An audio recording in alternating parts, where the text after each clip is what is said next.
এই বাংলাদেশে রাজনীতিতে যে অবক্ষয়, রাজনীতির যে দুর্বৃত্তায়ন, এগুলো সবগুলো সৃষ্টি হয়েছিল জিয়া রহমানের হাত ধরে।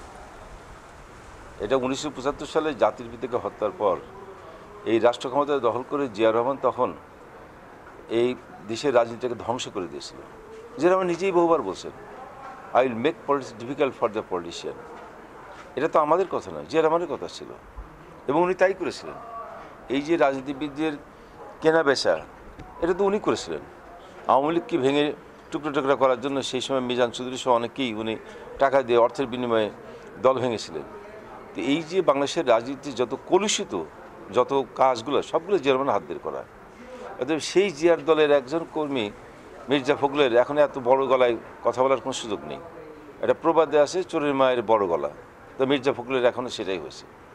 এই বাংলাদেশে যত অন্যায় অনিয়ম, যত হত্যা খুন রাহাজানি, সবই তো 2001 থেকে 2006 সাল পর্যন্ত। ওনার নেতা যেটা পলাতক আছে, লজ্জা হওয়া উচিত বিএনপির যে তার নেতা, শীর্ষ নেতা দণ্ডপ্রাপ্ত পলাতক আসামি। তো সেই দলের আবার নেতা হয়ে আবার অন্যের ভুল ধারা নিয়ে বড় বড় কথা বলে কোন লজ্জায়।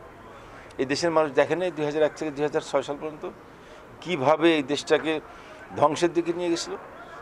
বিরোধী রাজনৈতিক দলকে নিশ্চিহ্ন করার জন্য হত্যা করেছিল। প্রায় 26,000 আওয়ামী লীগের নেতাকে হত্যা করেছিল এই বিএনপি জামাত রাষ্ট্র ক্ষমতায় থাকতে। এর মধ্যে শুধু সাধারণ নেতাকর্মী না, শীর্ষ পর্যায়ের নেতাকর্মী ছিল। যেমন আমাদের সাবেক অর্থমন্ত্রী কিবরিয়া সাহেব, আমাদের এমপি হাসানুল্লাহ মাস্টার অত্যন্ত জনপ্রিয় শ্রমিক নেতা ছিলেন।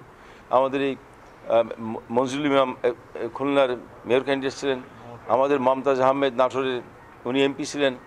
এইসব তো প্রকাশ্যে তাদের গুলি করে কুপিয়ে হত্যা করেছিল কারা? এই বিএনপি সন্ত্রাসীরা। তো এরা আবার কি করে বলে যে বিরোধী দলকে নির্যাতন নিপীড়ন করার কথা বলে? আজকে বিএনপির বিরুদ্ধে যে সমস্ত মামলা হয়েছে গত 10 বছরে, সুনির্দিষ্ট ভিত্তিতে মামলাগুলো হয়েছে। এই যে 2012-13 সালে, 14 সালে, 15 সালে ওই সময় যে মামলাগুলো হয়েছিল, কেন হয়েছে? বিএনপি জামাত তারা যুদ্ধাপরাধীদের বিচার বন্ধ করার জন্য সারা দেশে যে সহিংসতা করেছিল, সেই সহিংসতা যারা নেতৃত্ব দিয়েছিল, যারা নির্দেশ দিয়েছিল, তাদের সুনির্দিষ্ট অভিযোগের ভিত্তিতে তাদের বিরুদ্ধে মামলা হয়েছিল। এরপরে গত নির্বাচন বানচাল করার জন্য এই 2024 সালের নির্বাচন যে অনুষ্ঠিত হলো, এই নির্বাচন বানচাল করার জন্য বিএনপি টানা 2-3টা বছর আন্দোলনের নামে সহিংসতা করেছে। বাসে আগুন দিয়েছে, ট্রেনে আগুন দিয়ে মানুষ পুড়িয়ে হত্যা করেছে। তো এই সমস্ত হত্যাকাণ্ডের সঙ্গে, নাশকতার কর্মকাণ্ডের সঙ্গে যারা জড়িত ছিল তাদের বিরুদ্ধে সুনির্দিষ্ট অভিযোগে মামলা হয়েছে। তো সন্ত্রাসী কর্মকাণ্ড করবেন আর মামলা হলে পরে বলবেন রাজনীতি হয়রানি হচ্ছে। রাজনীতিবিদদের কি এই ধরনের বাসে আগুন দিয়ে, ট্রেনে আগুন দিয়ে মানুষ পুড়িয়ে হত্যা করার কোনো অধিকার দিয়েছে নাকি জনগণ? আমাদের এই সময় তেলের দাম আন্তর্জাতিক বাজারে বৃদ্ধি পেয়েছে বিধায়ী আমাদের এখানে হয়তো 1 টাকা 2 টাকা বৃদ্ধি করা হচ্ছে লিটার প্রতি।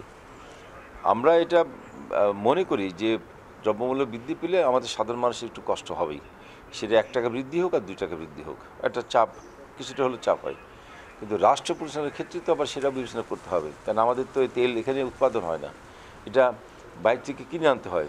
তো আমার আমদানি যখন একটু আমদানি মূল্য বৃদ্ধি পায়, তখন তো অবশ্যই এখানে বিক্রয় মূল্য বৃদ্ধি পেয়ে যাবে। তারেক রহমানকে নিয়ে একটা ছোট প্রশ্ন।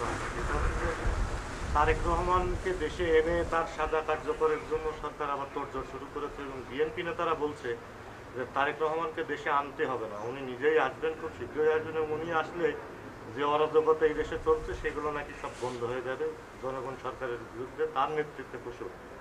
না, এটা বিএনপি যে কথা বলছে, কথাটা আংশিক আমি মনে করি সত্য, যে তারেক রহমানের দেশে এনে বিচার করে শাস্তি দিতে পারলে তাহলে এই যে অরাজকতা বিএনপির পক্ষ থেকে যেগুলো করা হয় সেটা অনেকটা বন্ধ হবে। কারণ এই দেশে যত সন্ত্রাসী কর্মকাণ্ড তো বিএনপি নেতৃত্বে হয় এবং সেটা ওই লন্ডনে বসে তারেক রহমানের নির্দেশে হচ্ছে। তাকে যদি বিচারের আবেদনে শাস্তি কার্যকর করা যায় তাহলে তো স্বাভাবিকভাবে এই সন্ত্রাসী কর্মকাণ্ড কিছুটা বন্ধ হতেই পারে।